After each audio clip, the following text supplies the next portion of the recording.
Actualidad, espectáculos, negocios, deportes, todo en TV Radio Miami, la nueva televisión.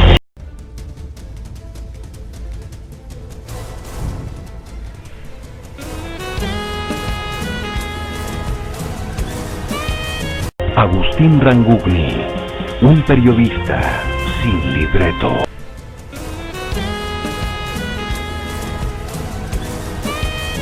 Muy bien, muchísimas gracias. ¿Cómo le va? Acá llueve a cántaros, ¿eh? Y la verdad, un día de estos grises que invitan a quedarnos aquí, en nuestros estudios, descansando, pero hay que trabajar. Más allá de la lluvia, hay que trabajar. Y precisamente hoy tenemos la oportunidad de conversar con uno de los periodistas quizá más importantes de la religión católica. Él vive en México, me estoy refiriendo a Jaime Septién.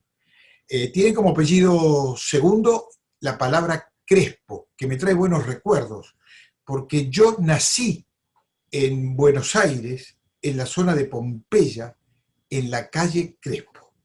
¿Tendrá alguna relación? No sé.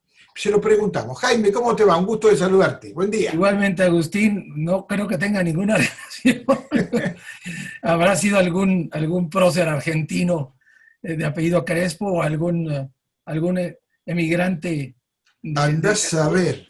de Castilla la Vieja, porque bueno, pues finalmente es de donde procede, cuando menos, la parte del apellido Crespo de un servidor de Castilla la Vieja, de un lugar que se llama Corral de Mena, allá en España. Pero bueno, ya sabes que los españoles hicieron mucho tiempo las Américas y ahora las Américas lo están derribando de sus muros, ¿no?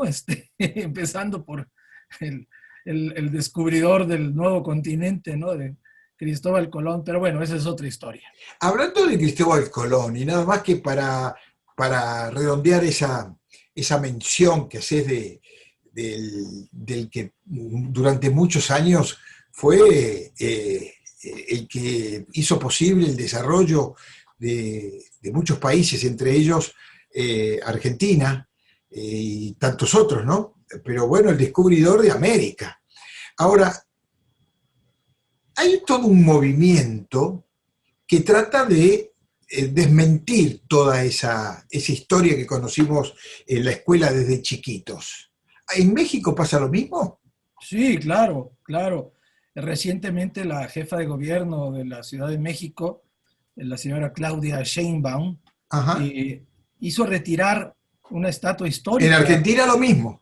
De Cristóbal Colón, sí, la hizo retirar para que no, en el Día de la Hispanidad o el Día de la Raza que le llamamos, que en Estados Unidos ya hay varios estados, no sé cuántos, pero que ya han propuesto que se vuelva el Día de los pueblos originarios o de los indígenas originarios, etcétera. Aquí también ya hay una lectura, como en muchos otros países del mundo, de lo políticamente correcto, y que lo políticamente correcto significa no estudiar la historia, sino suprimirla, ¿no? Derribar a Colón, pues es un acto no de reivindicación. A Colón no le puede pasar nada después de 500 años de su muerte, ¿no? Pero en realidad es un acto de destrucción, no de un monumento, sino de la historia misma. Claro, por supuesto, es cambiarle la historia. Es no reconocerle los méritos que durante todos estos... Es simplemente suprimirla. Sí, realmente. Es sorprendente, ¿no? Y eso se está extendiendo en distintos lugares del mundo, ¿eh? Sí, la verdad es que digamos, la socialización de este pensamiento superfluo, pues está haciendo estragos en todo el mundo. Y lo peor es que deja a una cantidad enorme de jóvenes, de niños, pues completamente desarraigados, Agustín. El gravísimo problema de esto, no de reinterpretar la historia, no de redescubrir la historia, sino de borrar la historia, es que deja a una nueva generación, a una serie de nuevas generaciones, solamente prendados de la identidad que les dan las redes sociales. Sí, ¿no? decir, Cambia todo el panorama, porque nosotros que tenemos nuestros años, veníamos con una historia creíble, muchas veces confirmada, reivindicada por el periodismo y por los libros de lectura y por nuestra educación, y resulta que de la noche a la mañana aparecemos con este fenómeno, ¿no?, de destruir esa imagen de, como decís vos, de 500 años.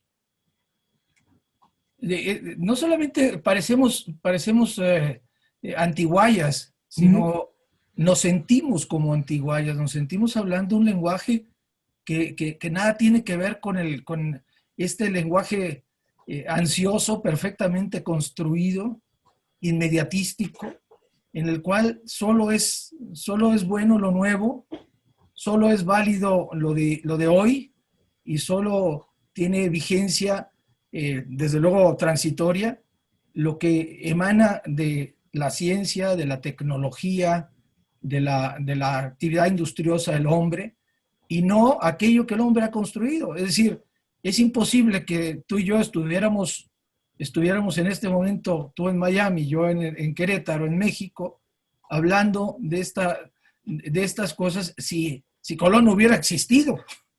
Sí, no sé si me explico. Es decir, sí, no, sí, claro, claro. Si no hubiera habido este movimiento de la historia y toda la parte, digamos, de la expansión de la cultura de Occidente, que está en la base de la tecnología y está en la base de las telecomunicaciones, no nació de la noche a la mañana. Fuera de cuadro, tú y yo conversábamos de cuándo empezaste tú, por ejemplo, la primera radio en Internet allá en Florida. En Estados Unidos, 2003. En 2003, o sea, de verdad que no es de la noche a la mañana que estemos ahora conversando por esta metodología, por esta técnica. Esta noción inmediatística está haciendo un daño enorme, enorme a las nuevas generaciones. Así es. Que no están viendo no están viendo. La historia es la madre de los pueblos, ¿sí? Y los pueblos que no conocen su historia, pues tú lo sabes muy bien, Argentina, México, Colombia, Venezuela, Estados Unidos, etcétera, etcétera, pues tienden a repetir sus errores o tienden a tropezar 2 o 3 o 5 veces con la misma piedra. Sí. La historia es la madre y la maestra de la civilización. Claro. Y borrarla, pues significa simple y sencillamente quitarnos no la mitad, la esencia de lo que somos. Sí, fundamentalmente afectando o creando un nuevo símbolo a través de la ideología, ¿verdad? Porque claro, esto tiene toda una ideología política que discute si realmente fue de una manera o fue de otra, si fue un hombre que llegó para bendecir a los pobres indígenas o llegó para matarlos. O sea, hay toda una cuestión que complica, sobre todo en estos tiempos, ¿no? Claro, por supuesto. Estos tiempos tan desarraigados, tan desnaturalizados, es decir, tan vueltos imagen, ¿no? Ya parece que todo se resuelve haciéndolo imagen o borrando las imágenes. Sí. El problema, por ejemplo, de la identidad en las redes sociales es que si algo me molesta, algo me interpela, pues simplemente lo borro, ¿no? Es decir, le pico el botón de borrar y se acabó, ¿no? Es decir, y ese algo puede ser alguien también, ¿no? Sí, pero ese mensaje que tú borraste para mucha gente o es una nueva expresión de una realidad o es una interpretación de un hecho que, bueno, que puede bifurcarse para cualquier lado, ¿no? Porque por supuesto. Realmente ahora sí tenemos una incertidumbre total de que lo que leemos, lo que estudiamos, lo que damos por bueno, mañana es malo. Ya. Interesante el tema, pero este no era el tema que íbamos a hablar hoy, porque te convocamos, Jaime, para saber de tu sabiduría, valga la redundancia, de la vida de Carlo Acutis, este joven de 15 años que falleció en el 2006 en Italia a consecuencia de una leucemia. Este joven fue beatificado el 10 de octubre en Asís, en Italia, a 14 años de su muerte. Era un joven que amaba profundamente Bueno, era un genio de la informática y era un enamorado de la Eucaristía. Bueno, y ahora nos venimos a enterar este proceso, bueno, un proceso que me parece que está impactando en el mundo. Vimos esas imágenes de un joven que parece dormido, no muerto después de tantos años. Yo sé que tú lo has estudiado, has escrito del tema, nos gustaría conocer tu opinión al respecto. ¿Cómo no? Y sí se liga con lo que estábamos hablando hace un momento. Es decir, Carlo Acutis ha venido a hacer una revolución también, mostrando los valores tradicionales y concatenándolos con la cibernética, ¿no? Con la computación, ¿no?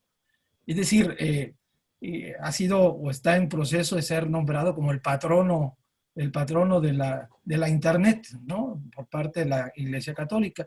Actualmente es beato, es decir, es el paso previo a la canonización. Tiene que haber la comprobación científica y técnica de comités muy avisados en este asunto, es decir, con un profundo conocimiento científico, médico, técnico, primero para avalar la curación milagrosa de un niño en Brasil, que fue la que lo llevó a ser beatificado en Asís, como bien decías tú, y después tendrá que pasar el tiempo hasta que haya otro milagro comprobado científicamente para que él pueda llegar al altar, o bien ahora ha sido una modalidad introducida por el Papa Francisco, como tantas otras modalidades que ha introducido tu coterráneo en el Vaticano, que puede ser llevado a los altares, a la santidad, sin haber comprobado un segundo milagro, sin embargo, haciendo de su existencia misma un milagro. Y en el caso de Carlo Acutis, es un milagro de un joven de 15 años, es un milagro esa existencia totalmente preservada, totalmente pura, totalmente, digamos, exageradamente, si se me permite el término, dada a los demás, a los pobres, a los migrantes, desde luego a la Eucaristía, pero sobre todo con un sentido de existencia muy interesante, y que, por desgracia, esta civilización homogeneizante de la que estábamos hablando hace un momento, la deja de lado.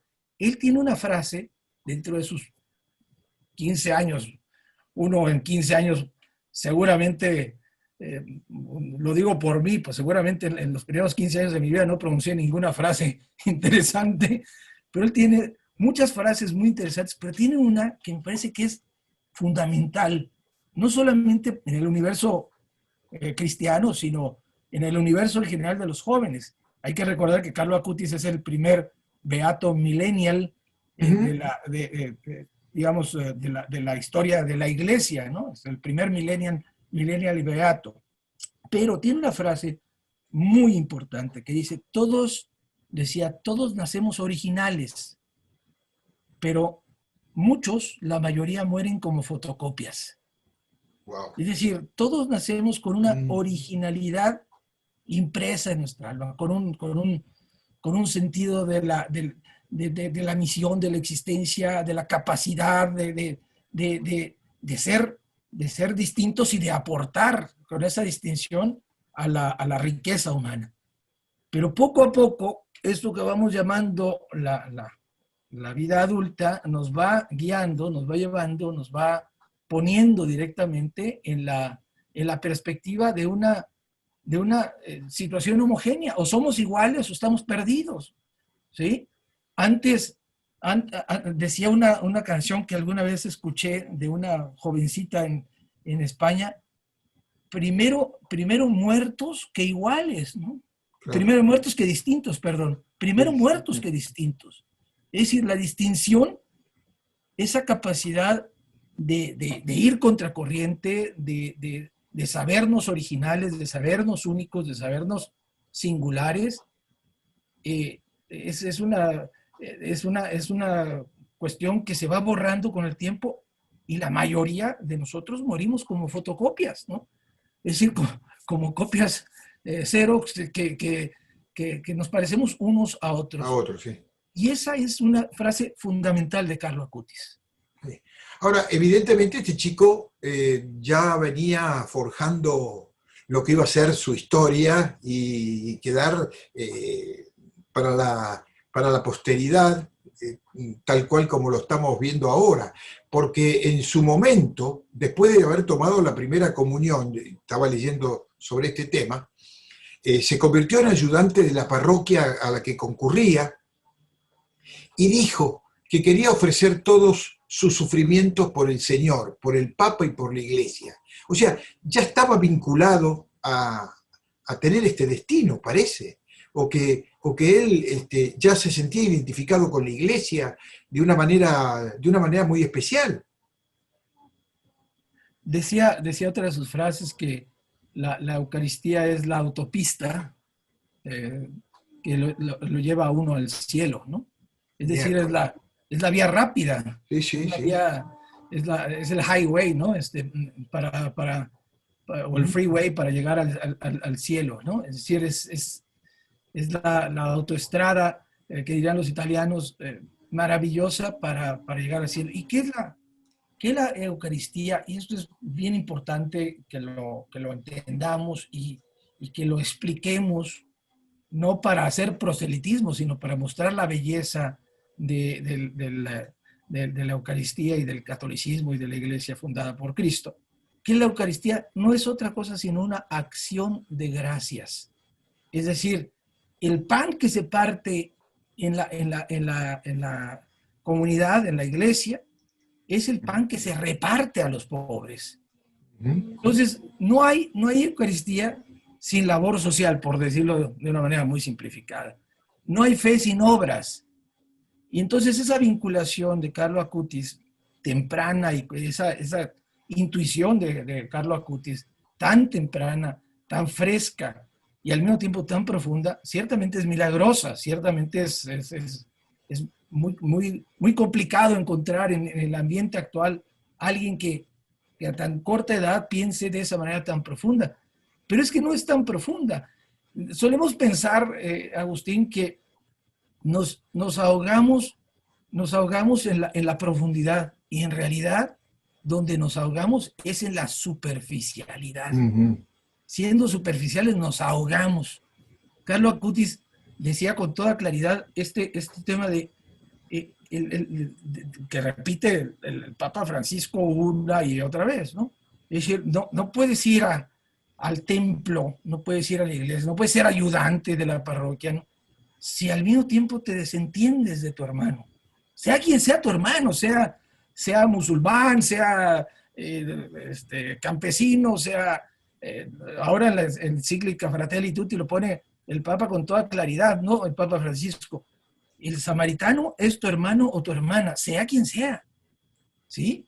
Es decir, el herido, el que está en la calle, el que está, el débil, el descartado, etcétera, es tu hermano, sea quien sea. Por eso el Papa llama la fraternidad universal. Y Carlo Acutis en su pequeño mundo, lo que puede haber hecho un joven antes de los 15 años, pues muchas cosas, y al mismo tiempo cosas muy locales, pero allí él guardaba sus ahorros.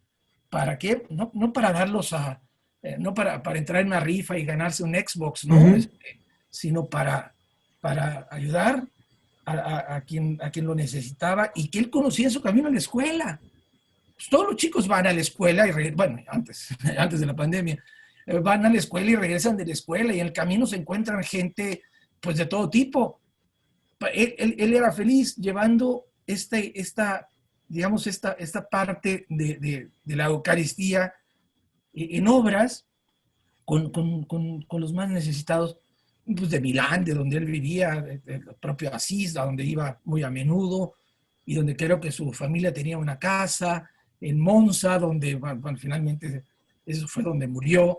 Pero en esa región, pues, del norte de Italia, pues queda muy claro que en ese pequeño mundo ahora sí que me acuerdo de las maravillosas novelas, novelas o cuentos o narraciones de Giovanni Guareschi, ¿no? De Don Camilo y Don Bebone, en ese pequeño mundo en donde las cosas parece que no trascienden y no llegan a miles de hogares y a miles de pantallas de computadora. Allí es donde se tienen que realizar las obras. No hay que estar esperando a que esto suceda a nivel mundial, porque si no, no tiene ningún efecto, ¿no?